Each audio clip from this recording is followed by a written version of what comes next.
Yes. Hello student. Good morning everyone. How are you all? आप सभी कैसे हैं? चलिए बात करते हैं फिजिकल फिटनेस से related chapter 5 yoga. Last lecture के अंदर हम कंप्लीट कर चुके meaning and importance of yoga. जहां से चैप्टर की स्टार्टिंग की गई है मीनिंग ऑफ योगा। मीनिंग क्या है योगा का? आपका यूज वर्ड या फिर संस्कृत वर्ड से लिया गया है जिसका अर्थ है, यूज का अर्थ क्या होता है आपको? मिलना। किस चीज का? यूनियन ऑफ आत्मा टू परमात्मा। आत्मा टू परमात्मा। आत्मा टू परमात्मा। आत्मा और परमात्मा का मिलन क्या चीज है? योगा है। अकॉर्डिंग टू पतंजलि के अकॉर्डिंग क्या बताया गया है? This yoga is A union of आत्मा टू परमात्मा। और स्वामी दिगंबर के अकॉर्डिंग सेम डेफिनेशन है, तो डिफरेंस डेफिनेशन दी गई थी और योगा की इंपोर्टेंस क्या कर चुके। अब कार्डियक प्रॉब्लम को दूर करता है, right. Remove ortho problem, joint की प्रॉब्लम को दूर करता है। किसी प्रकार का स्ट्रेस है, टेंशन है, एक प्रकार का फिजिकली विद साइकोलॉजिकल दोनों बेनिफिट या दोनों इंपॉर्टेंस प्रदान करता है। अगर आप कंटिन्यू 20 मिनट आप physical fitness exercise with yoga activities करते हो तो आपका मीन साउंड बॉडी और साउंड माइंड, मीन स्वस्थ शरीर के अंदर स्वस्थ माइंड का ही निवास होता है, स्वस्थ दिमाग का निवास होता है। इसलिए हमें कंटिन्यू अपनी फिजिकल फिटनेस को इम्प्रूव करने के लिए कंटिन्यू 20 मिनट डेली आपको रूटीन में योगा की एक्टिविटीज या योगा से रिलेटेड एक्सरसाइज आप करते रहना चाहिए। चलिए बात करते हैं next topic elements of yoga. Importance आप सब कर चुके, 10 या 12 आपकी इंपोर्टेंस है योगा, जिसके अंदर आपको फिजिकल और साइकोलॉजिकल दोनों बेनिफिट प्रोवाइड करता है। अब elements of yoga mean according to Ashtanga Yoga. अब व्हाट इज अष्टांग योग? मीन जो 8 स्टेजेज है उनको बताया गया है एलिमेंट्स ऑफ योगा। मीन जैसे आत्मा और परमात्मा मिलन कैसे होगा? मीन आपके पास जो 8 स्टेज है अगर उनको क्लियर कर लेते हो तब आपका आत्मा टू परमात्मा का मिलन होता है और कंप्लीट आपके अंदर स्टेज ये इस लेक्चर के अंदर स्टेज दी गई है। फॉर एग्जाम्पल जैसे यम, नियम, आसन, प्राणायाम, प्रत्याहार, धारणा, ध्यान एंड समाधि, ये अकॉर्डिंग टू सीक्वेंस में चलती है, आप इसको आगे पीछे नहीं कर सकते। ओके, चलिए कंसंट्रेशन कीजिए वीडियो के ऊपर और स्टार्ट करते हैं elements of yoga. According to Ashtanga Yoga from Patanjali. किसके अकॉर्डिंग? पतंजलि के according. Patanjali it has the suggested 8-fold of process, attention purification of body and mind to achieve union of atma to परमात्मा दया। ओके, मीन अष्टांग योग के अकॉर्डिंग जो complete 8 stage दी गई है उसी के अकॉर्डिंग आप आत्मा टू परमात्मा का मिलन प्राप्त कर सकते हो। मीन गॉड से ज्वाइन या फिर गॉड से मिलन कर लेते हैं। ओके, ये निम्नलिखित है या फिर नीचे दी गई है। फर्स्ट आपका यम। अब व्हाट इज यम? नोट करना, ये एमसीक्यू क्वेश्चंस आपके इसी के अंदर से मिलेंगे और आपका जो नेक्स्ट टेस्ट होगा वो आपका कंप्लीट योगा चैप्टर और CWSN 5 या 6 क्वेश्चंस आपको CWSN चैप्टर में से मिलेंगे, चिल्ड्रन विद स्पेशल नीड, और 15 क्वेश्चंस आपको योगा चैप्टर के अंदर से मिलेंगे। तो आपको कंप्लीट कंबाइंड टेस्ट होगा दोनों चैप्टर का 20 मार्क्स का। Okay, Yama, these are universal commandments of morality guidelines for the good behaviour. इसके अंदर जो आपका यम दिया गया है इसको अंडरलाइन करना, गुड बिहेवियर इन सोसाइटी में। समाज के अंदर सबसे मेन आपका एक यम एक बेसिक प्रिंसिपल मानते हैं जहां पर एक समाज के अंदर अपनी सोसाइटी के अंदर मीन आपका सम्मान हो, आपका उस दूसरों के प्रति एक अच्छा बिहेवियर हो, दूसरों के साथ आपका अच्छा व्यवहार हो। दे आर नेम, इसके कुछ नेम दिए गए हैं, इनको नोट करना। एज अहिंसा, जो अहिंसा है वो यम के अंदर आती है, नोट करना। Ahimsa which part of yoga yama. ऐसे आपको ऐसे क्वेश्चन मिलेंगे। Satya asatya, brahmacharya, aparigraha which mean non violence of truthfulness, honesty, absence of purity। Okay, mean आपकी जो यम के अंदर इम्पोर्टेंट पार्ट है, इसके अंदर नेम दिए गए हैं, सेकंड नेम दिए गए हैं, वो आपके क्या है? अहिंसा, सत्य असत्य, ब्रह्मचार्य, अपरिग्रह और होनेस्टी। इन बेसिक प्रिंसिपल मानते हैं। अगर आप बेसिकली समाज के अंदर अच्छे हो तभी आप एक अच्छे योगी बन सकते हो और अच्छे संस्कार दे सकते हो दूसरे को, right. Second part of elements of yoga, नियम। अब नियम से हम इसको आइडेंटिफाई कर लेते हैं, पहचान कर लेते हैं। मीन एक रूल रेगुलेशन के अकॉर्डिंग कोई भी प्रक्रिया करते हैं, जैसे हम एग्जाम की प्रोसेस होती है उसके अंदर रूल रेगुलेशन क्या होते हैं, राइट। मीन टाइमिंग क्या रहेगा, उसका टाइमिंग, राइटिंग का टाइमिंग क्या रहेगा, डिपॉजिट करने का टाइमिंग क्या है, उसी के अकॉर्डिंग अगर किसी भी एक्टिविटीज को परफॉर्म करते हैं हम, तो सबसे पहले हम रूल रेगुलेशन क्या है, फॉर एग्जाम्पल आसन्स करते हैं। आसन्स में मीन आपकी जो सिटिंग एरिया है या सिटिंग प्लेस है वो कैसी हो और बॉडी की पोजीशन कैसी हो। फॉर एग्जाम्पल जैसे अगर हम अनुलोम विलोम करते हैं तो back bone should be straight, तो ये आपकी कंडीशन होती है, उसी के अकॉर्डिंग नियम आपका। They are the personal observance of self purification of by discipline के साथ हो कोई भी एक्टिविटीज। मीन ऐसा नहीं हो और बिन पास में योगा करे और साथ में आप अदर एक्टिविटीज कर रहे हो, मीन ऐसे आप योग या फिर उस स्टेज को कंप्लीट नहीं कर पाओगे, या फिर आप जो आपकी मेन आत्मा टू परमात्मा मिलन है उसको कवर नहीं कर पाओगे, राइट। दे आर नेम सत संतोष। देखिए डिफरेंस है, यम के अंदर क्या कर चुके हम, अहिंसा, सत्य असत्य, ब्रह्मचार्य, अपरिग्रह, और इसके अंदर क्या आपका सच part of which part of yoga, niyama, सच संतोष तप, सच संतोष तप, सच संतोष तप, स्वाध्याय, ईश्वर प्राणिधान, इंपॉर्टेंट है ये, ईश्वर प्राणिधान, विच पार्ट ऑफ योगा, नियम, which means of hygienic habits, proper diet, sleep, rest, routine work, etc.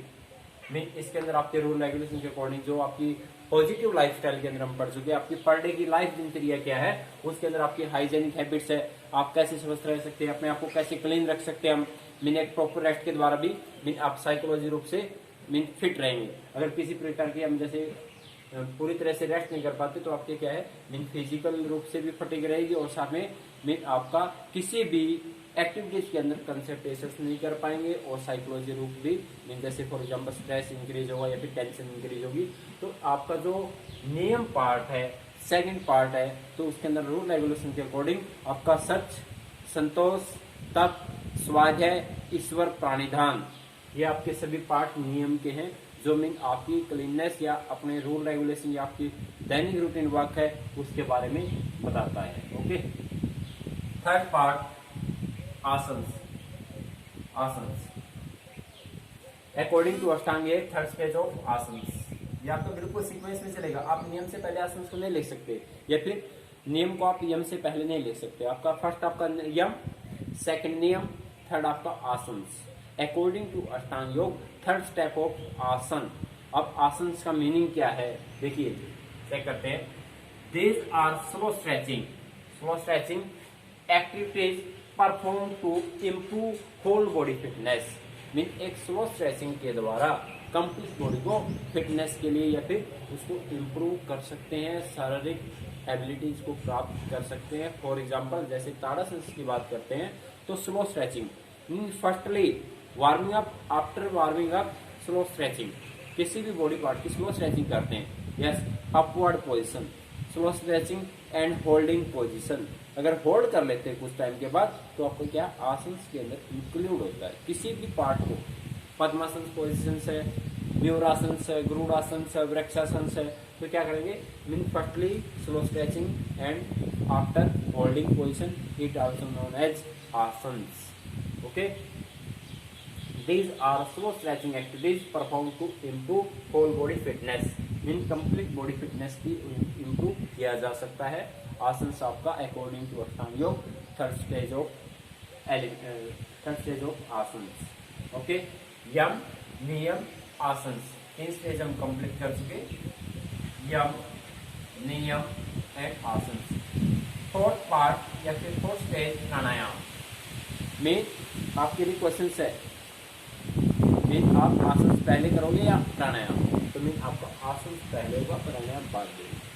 Mean आप आसन किसी भी अवस्था में, स्टैंडिंग क्या है, स्टैंडिंग भी आसन हो सकता है आपका, खड़े होकर भी आप प्राणायाम कर सकते हो, तो आपका फर्स्ट आपका आसन होगा pranayama. This is a systematic breathing, systematic and rhythmic controlling, systematic and rhythmic control of the breathing perform to the improve internal function. अब चेक करना ये internal function of the whole body. Okay, mean जो आपका आसन है वो आपकी external body fitness को improve करने का काम करता है। Difference between asanas and pranayama, asanas help to external fitness to improve, but जो प्राणायाम है, प्राणायाम आपका main systematic and rhythmic control breathing perform to improve internal function of the whole body part या of the whole body. Okay, mean जो internal organs है, जो for example आपका small intestine है, large intestine है, तो इसको इंप्रूव करने का काम क्या करता है, प्राणायाम करता है, राइट। जैसे प्राणायाम की बात करें, सूर्य भेदन प्राणायाम, शीतकारी प्राणायाम, शीतली प्राणायाम और anulom vilom and kapalbhati. Kapalbhati mean important part of pranayama, mean pranayama का राजा मानते हैं इसको, जो मीन हर डिसीज को कंट्रोल करने का काम करता है और हर डिसीज को बचाने का काम करता है आपका कपालभाति प्राणायाम। ओके, डिफरेंस है दोनों के अंदर, आसन आपका एक्सटर्नल बॉडी को फिटनेस को इंप्रूव करता है और जो आपका प्राणायाम है, प्राणायाम इंटरनल ऑर्गन्स को क्लीन या उसको सेफ रखने का काम करता है। फिर प्रत्याहार, प्रत्याहार according to Ashtanga Yoga, according to elements of yoga, fifth stage of Pratyahara. Pratyahara these are perform to improve intellectual, note करना ये, इंटेलेक्चुअल कैपेबिलिटी। इंटेलेक्चुअल कैपेबिलिटी होती है आपकी बौद्धिक विकास, मीन एक साइकोलॉजिकल से रिलेटेड मेमोरी पावर को इंक्रीज करना, उसको बोलते हैं इंटेलेक्चुअल कैपेबिलिटी, या फिर आपका स्पिरिचुअल आध्यात्मिक विकास होता है और इंटेलेक्चुअल बौद्धिक विकास होता है। तो दोनों को इंप्रूव करने के लिए क्या करते हैं, प्रत्याहार। प्रत्याहार के अंदर withdrawal of the sense, it develop inner mental of strength by the controlling of sense organs.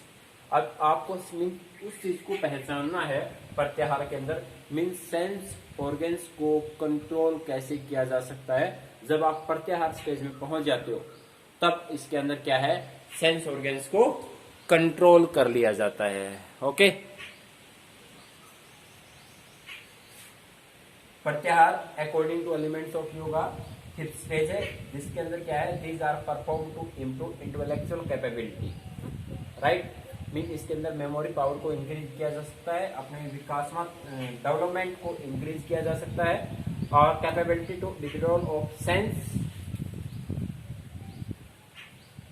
It develop to inner mental strength. Mental strength mean मानसिक शक्ति को इंप्रूव करने का काम करता है, जैसे मेमोरी पावर को इंक्रीज करना या फिर किसी भी टॉपिक को एक लंबे समय तक याद रखना, वो क्या आपकी मेंटल स्ट्रेंथ है, मानसिक अक्षमता, मानसिक एबिलिटी को इंक्रीज किया जा सकता है प्रत्याहार के द्वारा। ओके, सिक्स्थ स्टेज धारणा according to elements, sixth stage of धारणा। धारणा क्या है, fixing the attention of single object. अब क्या है, जो प्रत्याहार है उसको मीन सेंस ऑर्गन्स कंट्रोल किए, अब मीन सिंगल ऑब्जेक्ट पे कंट्रोल करने के लिए या उसको उसके ऊपर ध्यान को केंद्रित करने के लिए क्या आपका धारणा मेन रोल अदा करता है, मीन किसके अंदर, एलिमेंट्स ऑफ योगा के अंदर, mean fixing the attention of single object, high concentrations, mean high concentrations को इंप्रूव किया जा सकता है या फिर हाई अचीवमेंट प्राप्त की जा सकती है किसी भी जैसे टॉपिक से रिलेटेड है। अगर उसके ऊपर पूरे को ध्यान केंद्रित करना है, अगर आपका ज्ञान कम है तो मीन आप कंटिन्यू, जैसे धारणा स्टेज ऐसी है जिसके ऊपर इसको इंप्रूव किया जा सकता है। This should be perform under the able of guidance of guru and teacher, who the guides of for the maximum controlling of sense organs.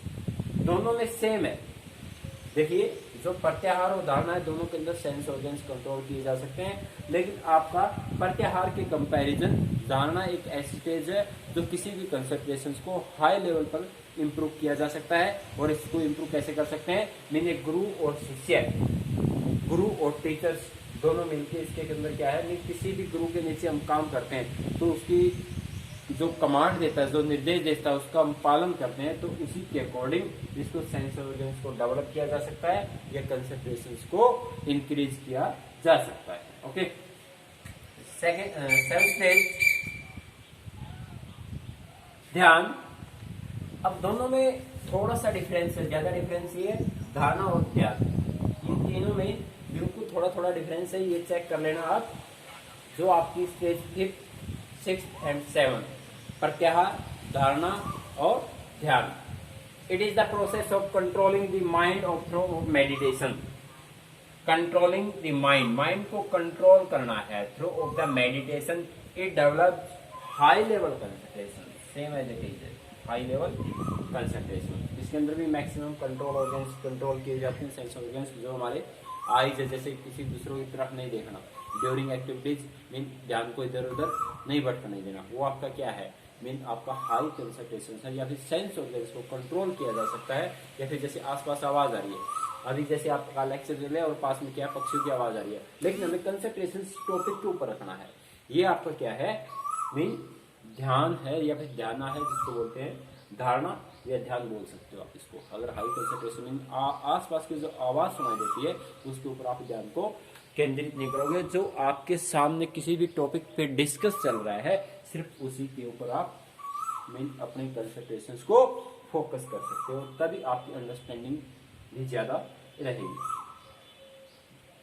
It is the process of controlling of the mind. Mind को control करना है आपको, इधर उधर की जो activities है उनके पास नहीं लेके जाना है। या फिर जैसे आप किसी भी टॉपिक पे कंटिन्यू स्टडी करते हैं, फिजिक्स है, अपने आप सेल्फ स्टडी कर रहे हो, फिजिक्स है या फिर आपका केमिस्ट्री का कोई टॉपिक है, लेकिन धीरे धीरे जैसे जैसे आपका मीन किसी भी कुछ टाइम के बाद 5 मिनट के बाद या 2 मिनट के बाद आपका जो कंसंट्रेशन है किसी अदर एक्टिविटीज में चला जाता है, तब आपका क्या होता है, मीन उस प्रक्रिया को आप कंप्लीट नहीं कर पाते और जो उस टॉपिक को मीन अंदर समझने के अंदर भी प्रॉब्लम आती है। तो मीन इस टॉपिक को कंसंट्रेशन करने के लिए आप कंप्लीट कंटिन्यू एक्टिविटीज कर सकते हो या फिर योगा एक्टिविटीज कर सकते हो। ओके, तो माइंड को कंट्रोल कर सकते हैं, उस टॉपिक के ऊपर कंसंट्रेशन किया जा सकता है, राइट।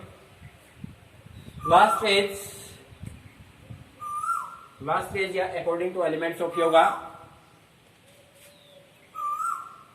शायद डिस्टर्ब हो रहे हैं आपके आस पास में, पक्षियों की आवाज आ रही है, कुछ इन्वायरमेंट ही ऐसा है इधर स्कूल्स का। चलिए हम टॉपिक के ऊपर बात कर लेते हैं, इधर उधर की बातें मत छोड़िए। योगा एक्टिविटीज कीजिए और कंसंट्रेशन को इंक्रीज कीजिए सभी से। ओके, समाधि last stage of yoga. It is the state of super conscious. अब सुपर कॉन्शियस की बात करते हैं। कॉन्शियसनेस अगर आप पता हो, मीन्स को चेतन अवस्था बोलते हैं, जागृत अवस्था बोलते हैं। अगर चेतन अवस्था की बात करते हैं, इसको एक आपका कॉन्शियसनेस होता है, एक सब कॉन्शियसनेस होता है, एक अनकॉन्शियस। माइंड के 3 पार्ट बताए गए हैं अकॉर्डिंग टू सिगमंड फ्राइड के अकॉर्डिंग। सिगमंड फ्राइड एक अच्छे साइंटिस्ट थे जिसने माइंड को 3 पार्ट में डिवाइड किया गया है, कॉन्शियसनेस, सबकॉन्शियसनेस और अनकॉन्शियसनेस।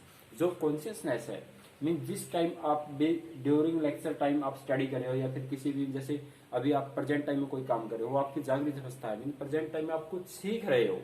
लेकिन जो सबकॉन्शियसनेस है जिसको अर्चेतन बोलते हैं, उसके अंदर क्या होता है, मीन कुछ आपकी जो मेंटल एबिलिटीज है उसके अंदर कमी आ जाती है, मीन मेमोरी पावर कम हो जाती है। फॉर एग्जांपल अगर आपको 2 डेज के बाद एलिमेंट्स ऑफ योगा के बारे में पूछें तो मीन 5% ऐसे स्टूडेंट या 10% ऐसे स्टूडेंट मिलेंगे जिसके अंदर से कुछ टॉपिक उसको लर्न मिलेगा और अकॉर्डिंग टू सीक्वेंस शायद याद नहीं मिलेंगे। तो आपका क्या है, आपका सबकॉन्शियस है, जिसके अंदर कुछ पार्ट हम याद नहीं रहता, वो भूल जाते हैं, उसके अंदर सबकॉन्शियसनेस के अंदर आता है। कुछ तो हमें पता है, हाँ इस टॉपिक के ऊपर डिस्कस किया था, लेकिन कंप्लीट टॉपिक क्या था, उसके ऊपर क्या डिस्कस किया था आपने, वो सबकॉन्शियसनेस के ऊपर आता आपका। और जिसको अनकॉन्शियस माइंड बोलते हैं, अनकॉन्शियस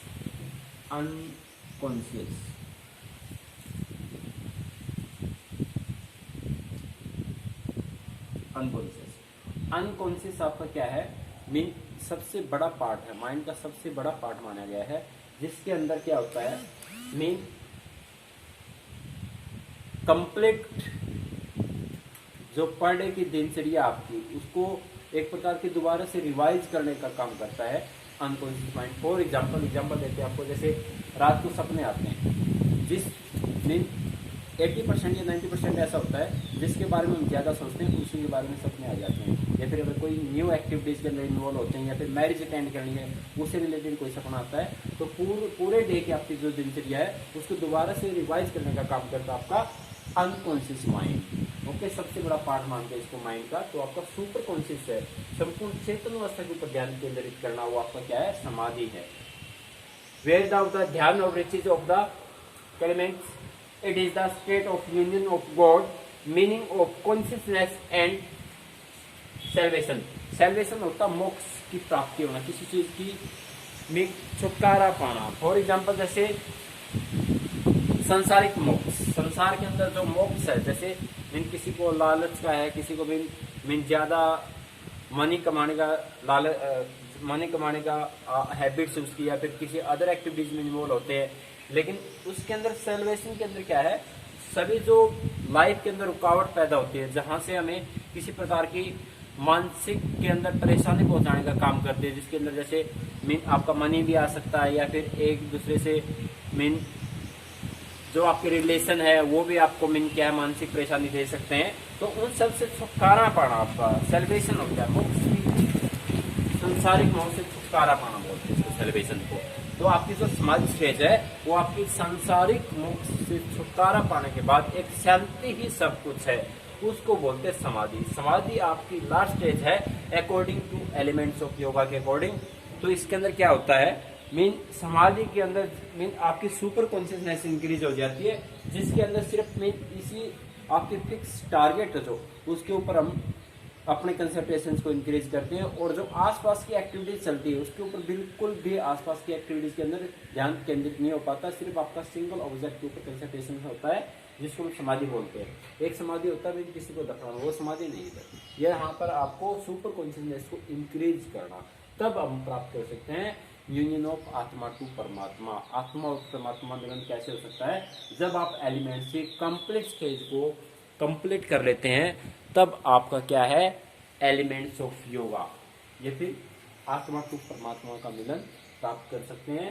लेकिन एक बार फिर रिवाइज कर लेते हैं, अकॉर्डिंग टू अष्टांग योग या फिर according to Patanjali, 8 fold of process of attendance of perfections of body and mind achieve of union आत्मा टू परमात्मा।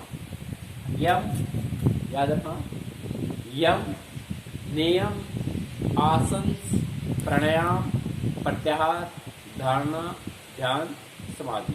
एक बार फिर रिवाइज कीजिए, first part of elements Yama,